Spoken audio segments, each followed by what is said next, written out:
Parents, if you've got little Remedies honey cough syrup at home, the FDA just issued a nationwide recall.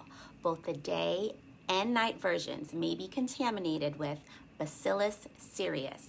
This is a bacteria that can cause vomiting, cramping, or diarrhea.